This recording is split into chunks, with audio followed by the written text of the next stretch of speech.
The summary of the discussion is that the proceedings are going to stop now with this decision.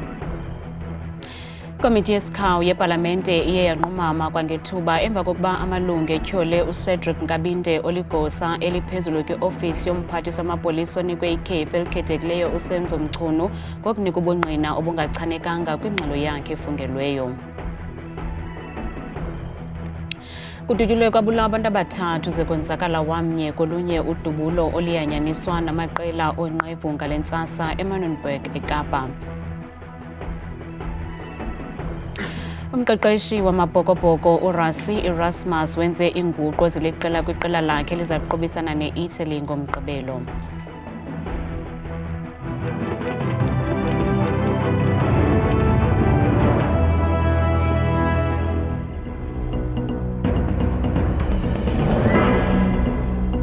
Sinamkele kwindaba zethu andaba endodwa andaba nophumza sikhumba noyitoliki yolwimi lwezandla Botani Mzontsondo.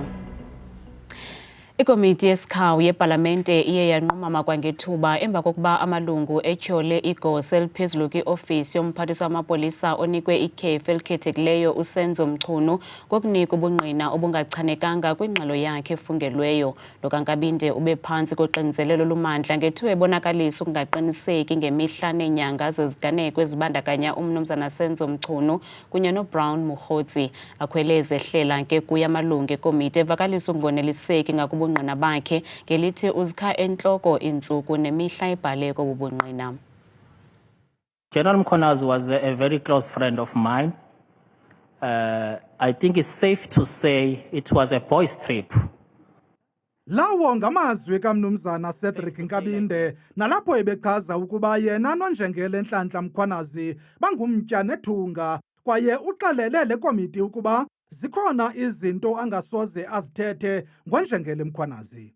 Lo kaNkabinde ukwavakalise ukuba akazange aye kudliwano-ndlebe ngethuba eqashwa njengegosa eliphezulu kwiofisi yomphathiswa wamapolisa usekhefini umnumzana Senzo Mchunu. Amalungu ekomiti abelugxwabevu ngumsindo ngethuba lo kaNkabinde echaza ukuba akaqinisekanga ngemihla neenyanga zeziganeko ezibandakanya umnumzana Senzo Mchunu kunye noBrown Mokgotsi. Akhwele ezehlela ke kuye amalungu ekomiti evakalisa ukungoneliseki ngakubungqina obufungelweyo balo kaNkabinde ngelithi zikha entloko intsuku nemihla ayibhale kubungqina bakhe. The meeting of Brown Mokgotsi would have been happened before that. So the confusion of the date, it's actually that I'm not precisely of when was this meeting exactly. This information written here is not worth the paper written on because it's thumb-sucked. Why should we proceed with these proceedings if you are saying you don't remember anything before or after? When you are caught, you change. It must have been before. Are we meant to sit here today and even probe you with as to when things happened when you've given us a written statement? I don't think we should continue with you today. Paragraph 58. You say you decided to record Umbaba Mkhwanazi, right? You decided. Paragraph 58 of your statement. The same statement says Ubaba Mchunu uye watshela wena ukuthi urecord. So ngizama ukuthi impendulo zakho ziyafana nezikababa uSibiya nezikababa uMchunu. Wena mfethu sisetharashishi. Usihlalo wekomiti naye uphose umrhaji wangenelela esithi lo kaNkabinde uyixelela inyani engaphelelanga le komiti kwaye abacebisi bezomthetho bale komiti baza kujonga iziphene kwabubungqina balo kaNkabinde. The summary of the discussion is that the proceedings are going to stop now with this decision. And then the legal team will then go and look at the date, probably the week that we are in Pretoria. We may have to look at rescheduling the appearance of Mr. Nkabinde is one of the key witnesses that we have identified. Ukanti ke akacaci ukuba ngawaphi lo malanga ayakuphinde avele ngawo phambi kwale komiti umnumzana Nkabinde. Abamibeli ke bona ke inye into abayifunayo zimpendulo nenyaniso. Mapolisa ephondo laKwaZulu-Natal abenentlanganiso emfutshane namhlanje nonondaba ukunika ingcaciso ethe vetshe ngophando lolwaphulo-mthetho kakumnumzana James Stewart Shannick okukulandela ukukhankanywa kwegama lakhe kumatyala amaninzi ngulowo uyintloko yezobuntlola uNjengele Dumisani Khumalo ngethubeni kubungqina kwikomishoni ekhokelwe nguMadlanga nalapha aveze ukuba ulala ngengubo enye nosekela mkomishina lamapolisa kazwelonke onqunyanyisiweyo uNjengele Shadrack Sibiya. Isizekabani sale ntlanganiso ibukucacisa imiba ephakanyiswe kwikomishoni kaMadlanga njengoko amatyala kaJames Stewart Shannick amanye awo ephandwa kwiphondo laKwaZulu-Natal. Usekela mkomishinala wamapolisa obambeleyo kweli phondo, uMajor General Anthony Gopal ucacise ngothotho lwamatyala kaJames nalapho athe kukho angazange anyaniseke ngawo. We have looked at 29 criminal case dockets where so you have been listening to a version of 18 counts. You've heard the story of 18 counts on one case. 10 of these 29 dockets where part of that plea was related to theft of motor vehicle. The cover of the docket, the charge, the vehicle involved, it's a vehicle, it's a theft of motor vehicle. 8 of these 29 cases that I'm referring to were cases of carjacking. Uhlabele mgama esithi uStewart ubonakala njengonqondoqondo womkhwa wokuphangwa ukwebiwa nokuthengiswa kwemoto yaye baninzi abantu ababandakanyekayo. In most of these dockets, Mr. Stewart is the one who had sold these people who had possession of the cars. In some instance, he was in possession of a car. But in majority of the cases, he sold these cars to people. And when you go into these dockets, there are very common actors that facilitate and enable organized crime to take place.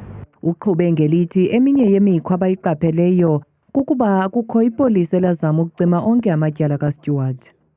On the 16th of January at 16:58 in the afternoon of that day, a particular employee of the South African Police Services went into the criminal record system and made some adjustments to the benefit of Mr. Stewart Shannick. That's why Mr. Shannick is so confident to say there'll be nothing on the system. Wisonge ngelithi kuphakamisa injiya ukufumanisa ukuba lo kaStewart unemipu emihlanu yonke ayifumene ngondlela mnyama. Uthe baza kuqhuba uphando kekambe ekuphathelene nendlela afumene ngayo le mipu njengomntu okuluhlu lwabophula imithetho. Isebe lezothutho eMpuma Koloni ligxeke kabukhali uhlaselo lokudutyulwa kwebhasi noluthe lwadlula nobombo wasetyhini sekwenzakala ababini kuquka nomqhubi. Le bhasi ibisuka eMthatha isiya eKapa kwaye esisehlo senzeke kwindlelo R61 phakathi kweCofu Mvaba neNgcobo. Umphathiswa wezothutho kweli phondo umnumzana Xolile Nqathu uligxeke kabukhali oluhlaselo kanti intatheli yelijelo uLiyema Vumisa uyasichubela banzi ngokwenzekileyo. Isiganeko esibandakanya abaqhubi nabakhweli bezithuthi zikawonke-wonke sithe saphinda sehla kwiphondo leMpuma Koloni. Kuyavakala ke kwiindaba zakutshanje okokuba kwesi isiganeko nakwesi isihlandlo esi sehlo sithe sabe kanti senzeka kwisithuthi sikawonke-wonke esilayishayo nesikhwelisa abakhweli abaliqela ebesisingise kumhlaba waseKapa sisuka ke phofu kumhlaba waseMthatha. Nalapho ke isiganeko sodutyulwano sithe sehla apha kuwola wendlela o-R61 ojongise eCofu Mvaba. Kuvakala ukuba kuye kwadutyulwa abo ke bangabakhweli kweso sithuthi sikawonke-wonke ngelixa omnye wabo ngelishwa uthe wabe kanti unabela uqaqaqa kwindawo yexhwayelo. kambi bonke abanye ke bathe babe kanti basinda ngokulambisa ngelixa bona ababini bathe babe kanti baleqiselwa esibhedlela. Esivakalayo ke into kokuba komnye wabo ebengomnye umqhubi weso sithuthi sikawonke-wonke. Ukanti umphathiswa wesebe lezokhuseleko kwakunye nesebe lezothutho ephondweni leMpuma Koloni usikhalimele kabukhali esi siganeko kwaye esithi abakhweli mabangafeli isimoko sempi okanye samadabi aqhubayo phakathi kwabaqhubi bezithuthi zikawonke-wonke. Okwenzekileyo kuwola wendlela u-R61 bubugebenga obungamkelekanga. Bugebenga obuthe basuba umphefumlo womama ongenatyala, mhlawumbi umama ebezizamela usapho lwakhe. Yolo nto umphathiswa wesebe lezothutho uMnumzana uXolile Nqatha esithi ubundlobongela abunandawo kwiphondo lethu, kambe kasinakuvuma ngendlela zethu ukuba zisetyenziswe ukulwa amadabi aza nempalelokazi. Yolo nto ehlaba ikhwelo kubaqhubi bezithuthi zikawonke-wonke ukuba bohlukane nokusebenzisa abantu abangenatyala ukulwa amadabi abanawo phakathi kwabo. Ukanti esikuvayo ngoku kokuba abo babini abangabakhweli basesesibhedlele bachacha khona, ukanti kwelinye icala uphando luthe labe kanti luyasungulwa ukuzama ukufikelela esigqibelweni sokokuba ingabe ithini intsusa nembangeli yesisiganeko. Kweendaba zethu kuChannel 163 noziphathelwa iNewsroom Africa, Tingulia Mavomisa, ndiseNgcobo. Kututyulwe kwabulawa abantu abathathu zekwenzakala wamnye kolunye udubulo oluyanyaniswa namaqela onqevu ngale ntsasa eManenberg eKapa. Amaxhoba phakathi kweminyaka engama-33 kuya kuma-41 ubudala. Icandelo elikhethekileyo lokulwa namaqela onqevu kungoku nje liphande esi siganeko okwenzeke emva kosuku olunye emva kokuba abasetyhini ababini bathe babulawa ze abasibhozo bashiyeka bonzakele kudubulwano olwenzeke eNyanga kwaseKapa. Umphathiswa kwiofisi kamongameli uKhumbudzo Ntshavheni bebambe indibano nonondaba namhlanje apho ebesithi thaci izindululo zentlanganiso yekhabhinethi ebibanjwe izolo. Khabhinethi lwamkela uhlahlo lwabiwo-mali lwaphakathi kwenyaka ka-2025 kwaye ithi ikulungele ukusingatha ingqungquthela ye-G20 eza kube ibanjwe kweli loMzantsi Afrika kwiintsuku ezilithoba ezizayo. Njengoko kusele iintsuku ezilithoba ngaphambi kokuba kuqale ingqungquthela yeenkokheli zamazwe ngamazwe i-G20 eNasrec, ikhabhinethi ithi ixhobe yafohlela ukulungiselela le ngqungquthela. Umphathiswa kwiofisi kamongameli uKhumbudzo Ntshavheni uthi urhulumente akakhwankqiswa zizigrogriso zelizwe laseMelika zokuba lizawuchasa umsitho wempelaveki ezayo. UNtshavheni uthi ungabikho kweMelika kungenza kube lula ukufikelela kwisivumelwano namanye amazwe. Their absence is not unique to South Africa, and they can say all sorts of things, but we are hosting the G20. A number of leaders and countries are participating fully, and we are confident that we should achieve what we call a declaration from the summit. Ikhabhinethi iphawulena ngeenkcukacha manani zakutshanje nezidize ukuba lehle ngomyinge we-1.3% inani labantu abangaphangeliyo kwikota yesithathu yonyaka ka-2025. Cabinet welcomed the Statistics South Africa's quarterly labour force survey that reported 248,000 more jobs created in Q3 of 2025, thus increasing the number of employed persons to 17.1 million and the official unemployment rate declining by 1.3 percentage points to 31.9% in the quarter. Ilizwe lisaqhubeka nokuqwalasela inyanga yokuqaqambisa amalungelo abantu abakhubazekileyo kunye nekhwelo lokulwa ubudlobongela obusekelwe kwisini. The 90-day program, which was led by the JPS cluster, implemented agent and impactful interventions which were targeted to ensure that offenders of GBVF are arrested, tried, and they are denied bail. Iintsuku ezili-16 zokulwa ukuxhatshazwa kwabasetyhini nabantwana liza kuqalisa ukususela ngomhla wama-25 kule imiyo ukuya kumhla we-10 kuDisemba walo nyaka. Namhlanje bekusingathwe ingqungquthela ejongene neshishini lezokungcakaza igambling ngelasemzini Emperor's Palace eKempton Park. Ishishini lokungcakaza lidlala indima enkulu kuhlumo loqoqosho lwelizwe, kodwa nangona kunjalo linefuthe lingahlanga kwimo yentlalo nanjengoko iintsapho ezininzi zishiyeka zitsala nzima ngenxa yokungcakaza kokungakhathali kwamalungu eentsapho zazo. Le ngqungquthela ke ikwajolise ekuxhobiseni uluntu ngemigaqo nendlela yokuziphatha yokungcakaza nokuza nezisombululo kwingxaki ezijongene nelicandelo. Le ngqungquthela nebizwa nge-Responsible Gambling Summit ibibanjwe namhlanje Emperor's Palace kumasipala waseKuruleni. Apha bekushukuxwa imiba edlumzi kweli shishini lokungcakaza nalapho iingcali eziphuma kumacandelo awohlukeneyo nayamene nomxholo bezidibene ngokuxhobisa uluntu oluthi luzibandakanye neli shishini. Ngaxesanye kuphawulwa igalelo lweli shishini kuhlumo kweli loMzantsi Afrika. One of the most important things that we are responsible for is obviously regulating the industry in relation to gambling as a whole. In the process of doing that, we must make sure that the economic imperatives of the gambling industry do not lead to harm in society. That is part of what we have to do. Amatyela amaninzi indima yokungcakaza okanye gambling yayanyaniswa nenkcitho ngenxa yeziganeko zokungabi nabungcathu kuluntu. Kodwa noxa kunjalo uluntu luyaxhamla kolu shishino. Operators operate in an environment that is competitive, that is fair, that reduces the harm. So it's the responsibility of the operators, it's the responsibility of the provincial licensing authorities, it's the responsibility of the gambling board, and to make sure that the society does not suffer harm as a result of gambling. That's where we are. Amaziko abucala axhobisa uluntu ingakumbi ulutsha nanjengoko ikamva kuhlumo lixhomekeke kulo. It actually said in me that, in a country like you've rightfully mentioned, with high unemployment rate, we see that the most people that are affected by problem gambling is actually the youth that is supposed to build the country. Iingcali zikwathi siluluntu sinqongwe zizinto ezayamene nokungcakaza singakhange de siye kumagumbi anoomatshini bokungcakaza. Kungoko ke kubalulekile ukuba uluntu lube nolwazi oluphangaleleyo ngolu shishino. Qeqesha Mabhokobhoko uRassi Erasmus wenze inguqu eziliqela kwiqela lakhe liza kuqubisana ne-Italy ngomgqibelo. Loka Erasmus unike iifolosi ezintsha ithuba lokuqala umdlalo kulandela umonzakalo kumdlali onamava u-Oxenche.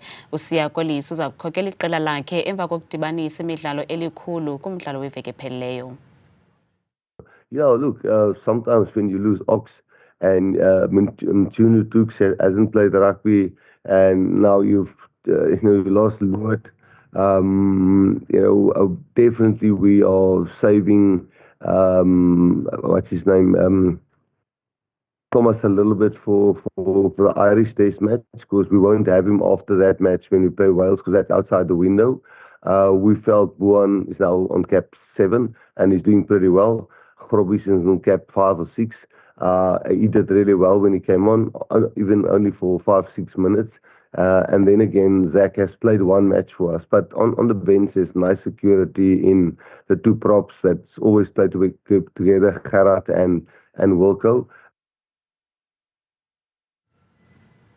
Nansi Mozulu noThabile Makaphela.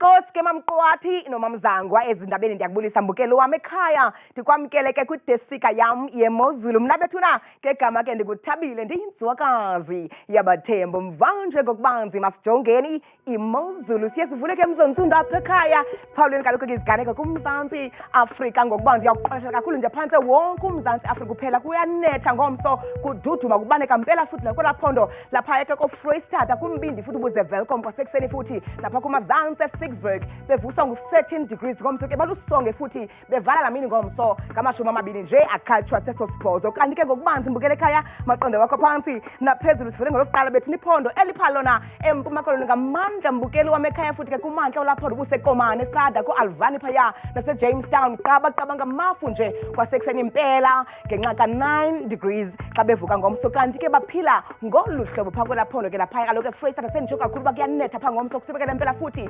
kumbindi kwelaphondo njengapha koBloemfontein futhi ke ngela xesha lasekuseni bevuswa ku-16 degrees ku ncembe nami ngokubanzi phaya kwelaphondo lapha kaloku entshona koloni impela mbukeli wamekhaya futhi ke kwimpuma namazantsi welaphondo phaa koGeorge kwasekuseni futhi ngaloo mafu nomoya obhudlayo ngokuqatha phaya ko-14 degrees ithi imozulu kwiphondo lapha kaloku kumantla futhi Northern Cape mpela ke kwindawo eziphakamileyo zelaphondo koKurumani kwasekuseni futhi ngo-18 degrees ekhatshwa ngumoya obhudlayo nendudumo ko-30 xa bezawulala ngomso kanti ke ngokubanzi imbukele ekhaya phaya ephondweni lase-North West mpela ke kwindawo ezizinze kwintshona namantla welaphondo Tokoska kwasekuseni futhi bavuswa nguyela 22 degrees bavala imini ngomso ko-32 degrees onethayo phaya ebusuku kanti ke benjeje ephondweni laseRhawutini apho sikhoyo thina ngalo mzuzu mpela ke kumazantsi wephondo Carltonville kwasekuseni futhi kungabanda kunethe phaya kududume kubaneke bevala imini ngamashumi nje akhatshwa sisithandathu imbukele ekhaya nyuka nam ngokubanzi kwelaphondo laphaya kaloku koLimpopo mpela ke kumazantsi nempuma elaphondo Phalaburo kwasekuseni futhi nazo zonke zaziphaluka kumyoli phaya ngo-20 degrees noxa kunetha ngomso xa bezalala imbukele ekhaya masehle njalo ngokubanzi siqwalasele kaloku elaphondo futhi ke laphaya empumalanga mpela ke kumbindi welaphondo phaya kaloku emalahleni kwasekuseni futhi napha ko-Emelo ungabanda ekuseni bevuka ngo-14 degrees imbukele ekhaya vuma kaloku ndiyivale ndiyisonge imozulu ke pholo lokugqibela phaya kwaZulu Natal mpela kumazantsi welaphondo Kokstad ekuseni futhi nantso lankwanta nomoya ngo-10 degrees naphaya eThekwini futhi belala kamnandi phaya ngo-19 degrees mna ndikuthanda kangaka xa ishwele imyoli